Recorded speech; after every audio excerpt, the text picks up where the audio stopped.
Hey there, I'm Jensen. Today is Tuesday, August 10th, and I have all the stories you need to know to get in the loop tonight. First, let's turn to Washington, D.C.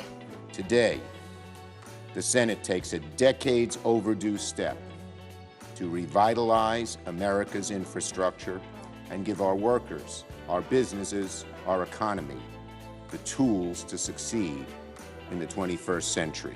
The Senate has passed a $1 trillion infrastructure plan. The bipartisan bill made it through with a vote of 69 to 30. Now, the bill will head to the House, and if it passes, it will provide funding for physical infrastructure needs like roads and bridges.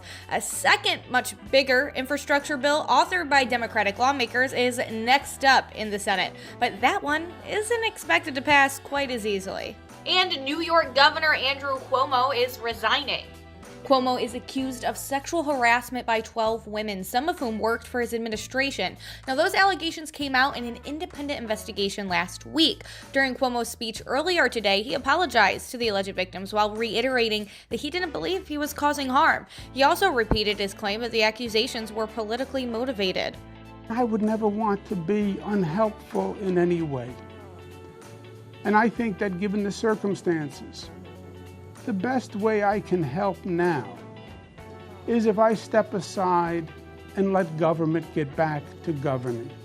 Cuomo's resignation will take effect in 2 weeks. New York's Lieutenant Governor Kathy Hochul will replace him. And the militia group that allegedly planned to kidnap Michigan Governor Gretchen Whitmer allegedly planned to attack other states' governors, including Ohio Governor Mich.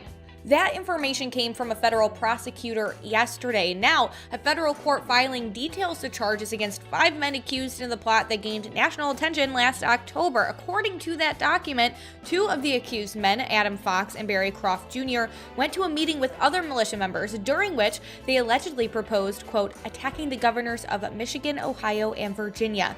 During that meeting, Croft reportedly referred to himself as a terrorist and showed off an explosive device that he made as part of the plan. Now, today, DeWine said that he doesn't have any other information other than what's already been reported. And to get a look at the entire court filing, check out the link in the description of this video. Now, let's talk about vaccine cards. Now, colleges and universities around the country are set to start classes pretty soon here. Many are requiring proof of vaccination to return to class, but not all vaccine cards are legit. According to the Associated Press, there's a growing demand among students for fake vaccine cards. Now, these services are spouting up all over social media, offering fake documents for like $25.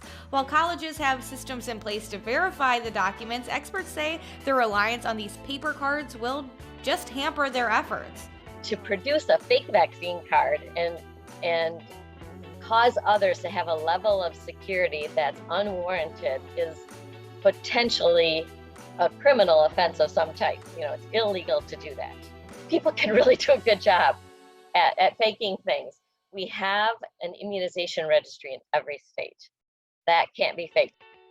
The CDC seal is on vaccination cards. According to the FBI, unauthorized use of an official government agency seal is a crime that could result in 5 years in prison or thousands of dollars in fines. And the Toledo-Lucas County Health Department is making a bigger push for masks.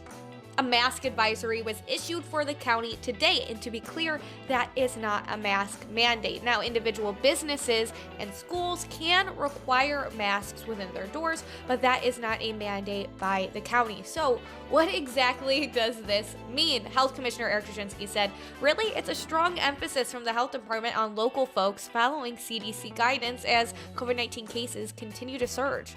The real thing here is to be looking at what's happening across the country. And we see down south where they are just getting inundated with COVID. We're probably a couple weeks behind them, but we also have seen that the CDC has, issued an advisory to us where we're substantial in our numbers. In other words, we're over 50 per 100,000 cases in Lucas County right now. Combine all that and the idea of trying to prevent disease, we just felt that an advisory was needed to bring attention to wearing a mask inside. Lucas County has recorded 70.04 cases per 100,000 people in the past 7 days. That's 247 total cases, and has a test positivity rate of 5.46%. A little unnerving to see what happened, several months ago, and then where we're at right now. It's lining up to be a real concern. If we're looking at the daily data, a month ago we were, around 3 per day that we were getting positive cases. Today, over the last 3 or 4 days, we're 38, 41, 30s, 35. So we are definitely seeing this uptick, and we understand that we're always lagging a couple weeks behind with these cases because of the way that the disease is. And tonight, Toledoans spoke out on how they feel $180 million of federal funds should be spent in the city. 6 public meetings will be held, 5 in person and 1 virtual, plus a survey will be distributed on the American Rescue Plan Act funds. The American Rescue Plan Act funding is for state and local governments to confront problems caused or made worse by the COVID-19 pandemic. Now, the first of those 6 meetings happened today at 6 p.m. at Whitmer High School. Now, the city previously said that it would focus on 5 areas of investment: youth, recreation and parks, safe and livable neighborhoods, job creation and economic development, green and healthy housing, and avoiding cuts to city services. So, for more information on that survey, along with the list of the other upcoming public meetings, check out the link in the description of this video.